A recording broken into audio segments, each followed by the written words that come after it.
मैं एक नेता से पूछना चाहता हूँ, ठीक है आपने बहुतों लोगों को मरवाया इस जिले में और लगभग अपने ही स्वजातीय को सबसे ज्यादा मरवाया, विधायक को भी मरवाया कुछ लोगों ने।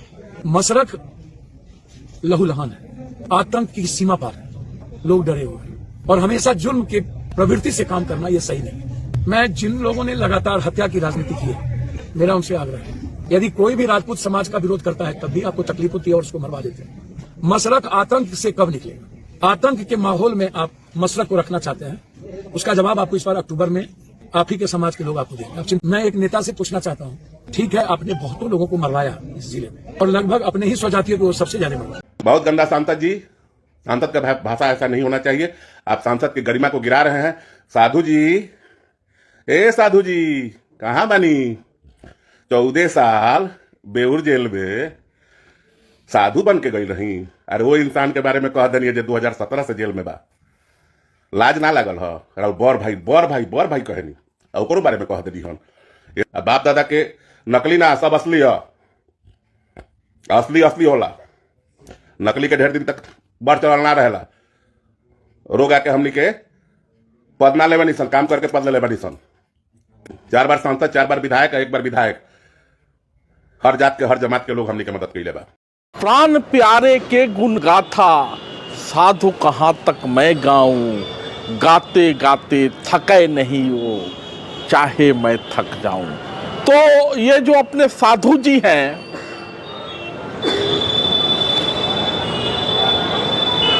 अपना गुण गाथा खुद ही पुस्तक लिख के गवा चुके हैं राजधानी के मावलंकर हॉल में।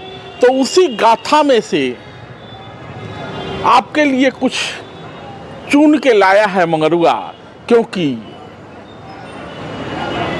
साधु जी आजकल साधु बने हुए हैं। तो लॉरेंस बिश्नोई को 2 टके का गैंगस्टर और प्रभुनाथ सिंह को मसरख में जाकर आतंकी बताने वाले और मसरख को आतंक से मुक्त करने वाले जो अपने साधु जी हैं, यानी पूर्णिया के निर्दलीय सांसद, कांग्रेस के नमकट्टा सिपाही पप्पू यादव, अपनी ही किताब में अपनी बहादुरी के न जाने कितने किस्से दर्ज कराए हैं। मोकामा, जिसे दिलीप सिंह, सूरजभान और अब अनंत सिंह से पहचान मिली है, उस मोकामा के विषय में अपने साधु जी यानी पप्पू यादव जी अपने ही बहादुरी के किस्से अपनी ही किताब में दर्ज कराते हैं। साधु जी यानी पप्पू यादव लिखते हैं कि मंडल विरोधी आंदोलन के दौरान आरक्षण के समर्थन में पटना में बड़ी रैली का आयोजन किया गया था। इसी क्रम में जब वो बेगूसराय से आगे बढ़ते हैं तो बेगूसराय में प्रवेश के पहले ही उनका विरोध शुरू हो जाता है। और साधु जी कहते हैं कि शहर में प्रवेश करते वक्त मैंने एक सेमी ऑटोमेटिक राइफल और कंधे पर बंडोलिया टांग लिया। साधु जी लिखते हैं, लिखवाए होंगे किसी से, लेकिन चूंकि पुस्तक उनके नाम से है। साधु जी कहते हैं कि बेगूसराय में जो आरक्षी अधीक्षक थे वो राजेश रंजन जी थे और जाति से भूमिहार थे, तो स्वाभाविक है कि वे आरक्षण विरोधियों का ही समर्थन करेंगे। तो पुलिस का बैरिकेड लगा था, पीछे सशस्त्र पुलिस अधिकारियों के साथ हमारा इंतजार कर रही थी। और साधु जी लिखते हैं कि कई घंटों तक गोलीबारी होती रही।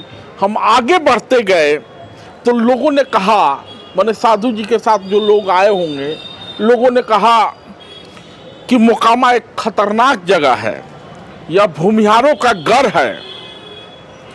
बेगूसराय की घटना यहाँ भी दोहराई जा सकती है।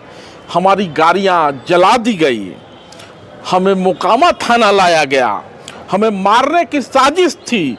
हमारे पास मात्र 4-5 गोली ही बचा था, बीएसएफ नहीं आती तो हम मर जाते।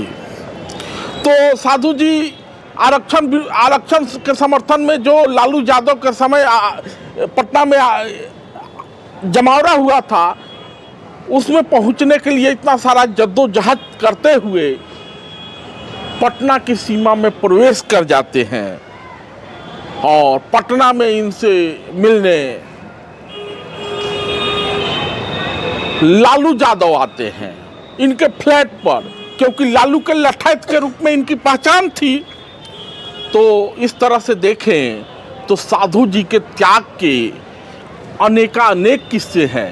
और मगरुआ ने जहाँ से बात शुरू की थी, वो नामवर जी ने कहा था, प्राण प्यारे के गुण गाथा साधु कहाँ तक मैं गाऊं, गाते गाते थके नहीं हो चाहे मैं थक जाऊं। तो ये अपने प्राण प्यारे साधु जी जो कि तिहाड़ में बंद थे, न्यूक्लियर डील होता है, पैसा वैसा नहीं लिए थे, अपने कहते हैं, बीबी भी सांसद थी, हालांकि पैसे का डीलिंग हो रहा था, इनके पास पैसे नहीं थे मुकदमे लड़ने के लिए, लेकिन सोनिया गांधी इनकी अम्मा थी और राबड़ी देवी अम्मा थी और सोनिया गांधी को ये बहुत मानते थे। तो मियाँ बीबी बिना पैसे के समर्थन कर देते हैं। कभी लालू की लठैती करते हुए हथियार उठा लेते हैं, लेकिन आतंकी सिर्फ प्रभुनाथ सिंह है, जिसके आतंक से अपने साधु जी मशरक को मुक्ति दिलाना चाहते हैं। तो भैया, जिस तरह के भाषा का प्रयोग करोगे उसी तरह का जवाब मिलेगा।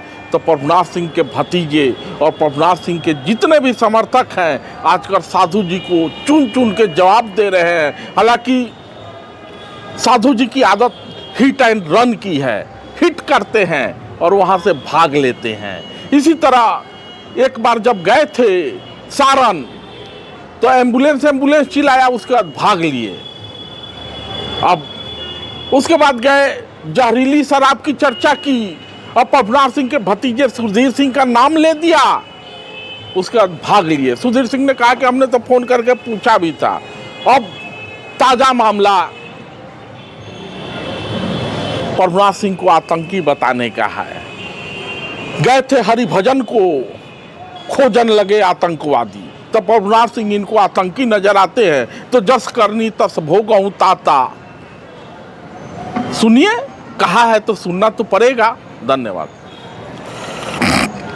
जहाँ वहां पर प्रशासन और बहरौली गांव में यादवों की भिड़ंत हुई, वहां पर मारपीट प्रशासन के साथ भी किया गया था और गांव वालों को भी पीटा गया था। वो गए थे किसी के दुख में और पता नहीं उस बात को खत्म कर दिया और चले गए प्रभुनाथ बाबू। जो इंसान 2017 से न्यायालय की किसी प्रक्रिया में हजारीबाग जेल में बंद, न जिसको बाहर का कोई हवा ही नहीं मालूम, उसके बारे में कह के कैसी मर्दानगी दिखाते।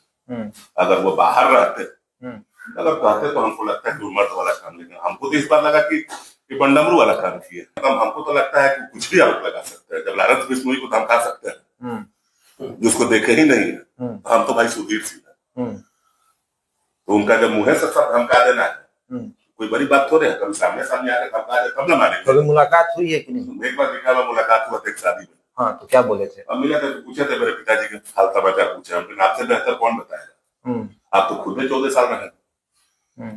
रघुनाथ बाबू तो जेल में है, तो आप भी तो 14 साल रहे, आपसे बेहतर कौन बताएगा? आप ही तो बताएंगे जेल का जीवन कैसा। हम तो गए नहीं, तो शांत हो गए। तो उसके बाद हमसे कोई ज्यादा बात नहीं हुई।